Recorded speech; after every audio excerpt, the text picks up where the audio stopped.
So we're continuing on with the 2.1 lecture, and I just want to encourage you to practice matrix multiplication a lot so that you get to the point where it's something very natural, something you're comfortable with.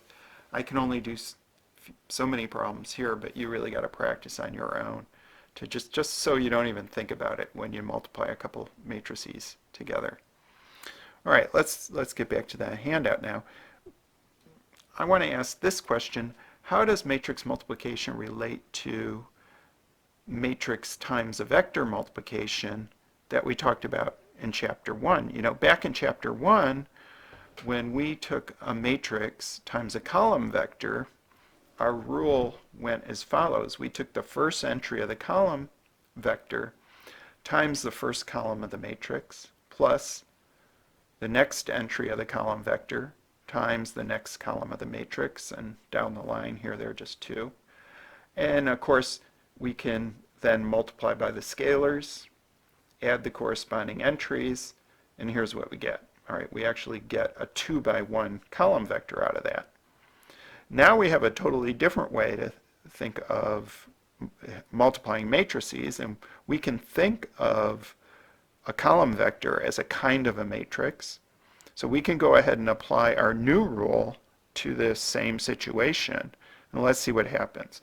So what we would do is we're going to multiply corresponding entries, right? So 2 times x1 plus 4 times x2, that's going to be the entry in the first row, first column, 2x1 plus 4x2.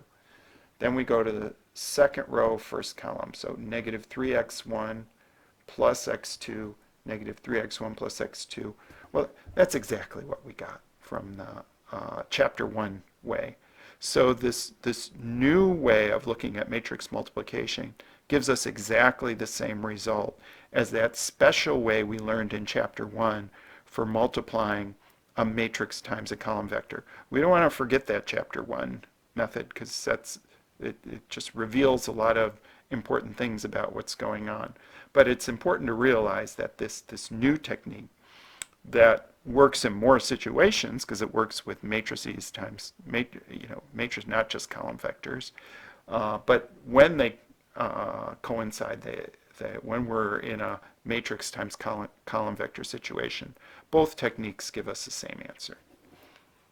Now, I have an exercise here next on the handout, and I realize now I should have changed this order a little bit. We're going to come back to this exercise in just a moment.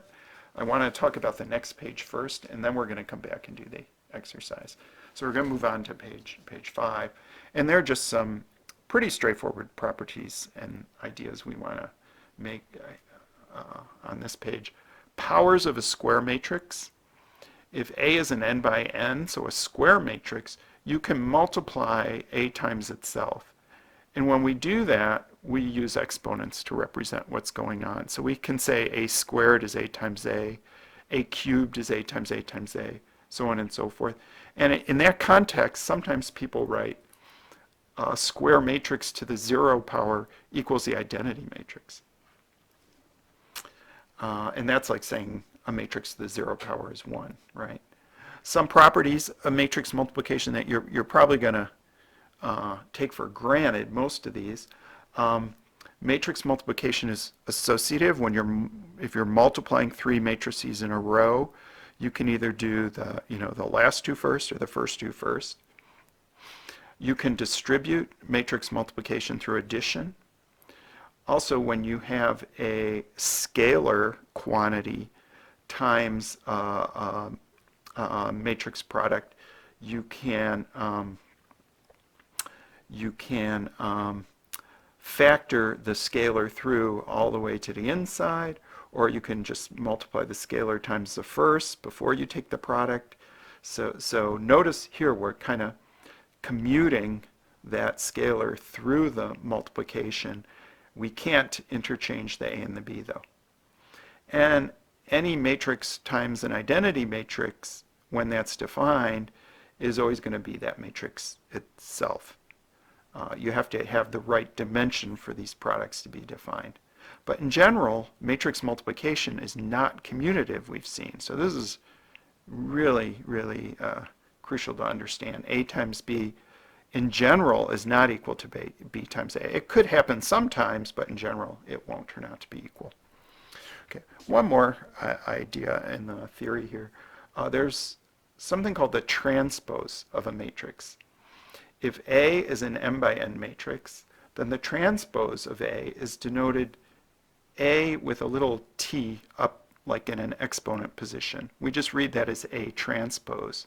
That's going to be an n by m matrix, so with the dimensions reversed. The ijth entry of A becomes the jith entry of A transpose. And this, there's nothing to this at all. I'm just going to, instead of writing on my handout, I'm going to write the transpose below for this example. So all you got to do is, here's 1, 2, 3, 4, 5, 6, 7, 8, 9 by matrix A. To get its transpose, the rows and columns trade places. So the first row of A, 1, 2, 3, becomes the first column of A transpose. The second row of A, 4, 5, 6, becomes 4, 5, 6, the second column of A transpose. And same with 7, 8, 9. So notice that, for example, in A, you got 6th is in the, what is it? It's the A 2, 3 position. So second row, third column. For A transpose, that 6 is in the third row, second column, in the 3, 2 position. So when you use that subscript notation for the entries, the subscripts have just traded places on that corresponding entry. Some properties of transpose that I'm just going to state here. If you take the transpose of a transpose, you're right back to where you started from. And that shouldn't be too hard to convince yourself of that. The transpose of the sum is the sum of the transposes. That's a little bit surprising to me. If you have a scalar multiple times a transpose, you can take a scalar multiple before you transpose. That seems reasonable. And what's very surprising is this property D. If you multiply two matrices and take a transpose, that's related to the transposes of the original matrices, but you have to multiply them in the reverse order to get the same thing.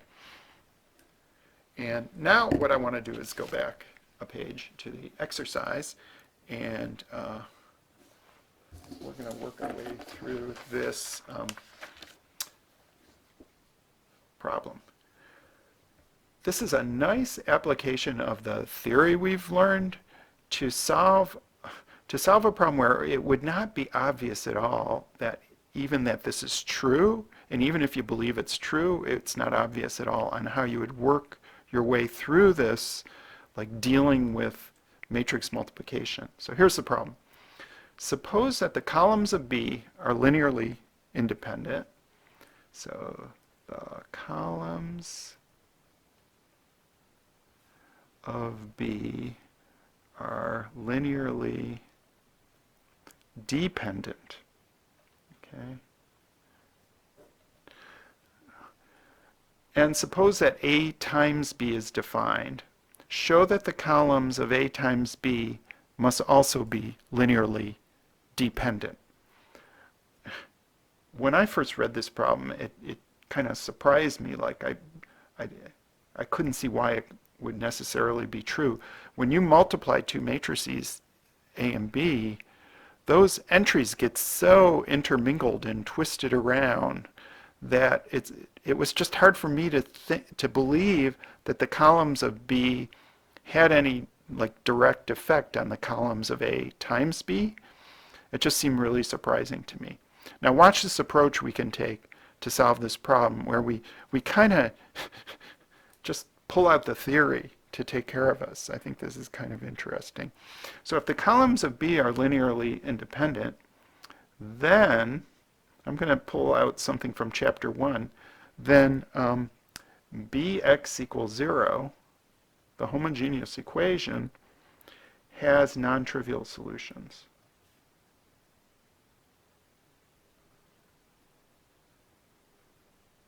This goes back to, I think, section 1.7. So I'm going to let the vector v denote one of these non-trivial solutions.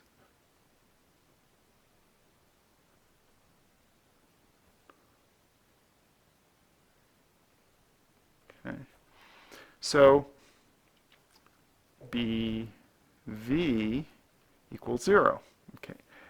And V is not the 0 vector. That's what it means to be a non-trivial solutions. Now, what we're going to do is multiply both sides of the above equation by A on the left. You know, I gotta say on the left because multiplication might only be defined on one side. I know I can take A times BV, and so I got to be able to take A times 0 also. I can take A times BV because matrix multiplication is associative, and that's what we just said on in the page 5 properties, but usually nobody has any trouble believing this. So I can write that as AB in parentheses times V equals A times 0. Any matrix times a 0 vector is going to be a 0 vector. So that's 0. Well, what we have is the product AB times V is 0.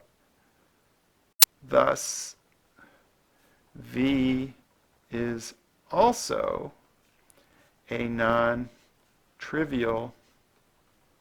solution to the equation AB times X equals 0. Okay. Well, this means, that's it. This means that the columns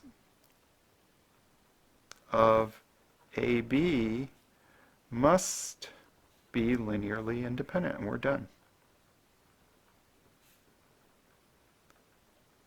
So it was that non-trivial solution to a homogeneous equation that gave us a way to a solution to this exercise, where to me it wouldn't be obvious at all to take that route. Okay, so great problem. I love this problem, and it's nice and abstract. Okay, one more thing we got to talk about before we finish this section, and we went through the next page. I'm not going to go through this whole argument, but I want to at least introduce this idea to you and show you these last few pages in the handout. You know, why is matrix multiplication so complicated? Why can't we just multiply corresponding entries? Why do we need this complicated process? And there's a reason, and the reason why is tied to linear transformations. And this is really why we introduced this idea in the last chapter of linear transformations. It's so that we could justify matrix multiplication. So consider one linear transformation, I'll call it T1, from Rp to Rn, along with a second T2 from Rn to Rm. We can form a composition of functions to get a new linear transformation T3 from Rp to Rm. You're familiar with composition of functions, and that's all this is. We're composing the two linear transformations T1 and T2 to get a transformation T3. Each one of these transformations has a standard matrix. T1 has a matrix, T2 has a matrix, T3 has a matrix. And it turns out that if B is the matrix for T1 and A is the matrix for T2, now I'm going to let you read over the rest of this on your own, but it turns out that the matrix product A times B is the standard matrix for the composition transformation T3. So matrix multiplication is defined the way it is because it's what we need in order to be able to compose transformations and get the matrix for the composition transformation. And there's a lot of detail on these next couple of pages. Please try to read through it. You're not responsible for that. You don't have to. But to me, that's the reason why matrix multiplication is as complicated as it is. And that's really the end of our 2.1 lecture discussion.